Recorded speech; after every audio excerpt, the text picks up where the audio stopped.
5 things that happen at every single school. One teacher, when they just go by the bathroom, then they're like, yo, I could hear you all the way from the bathroom. How? Do you have big ears?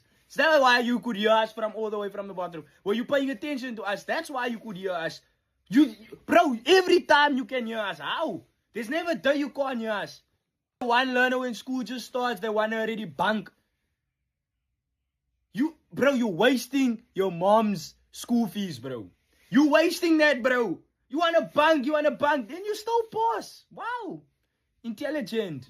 One learner that's always chewing bubblegum, bro. Like, mwah, mwah, mwah. Bro, are you a donkey? Why are you chewing like this, bro? Take a moment, pause, and relax, bro. Chew nicely.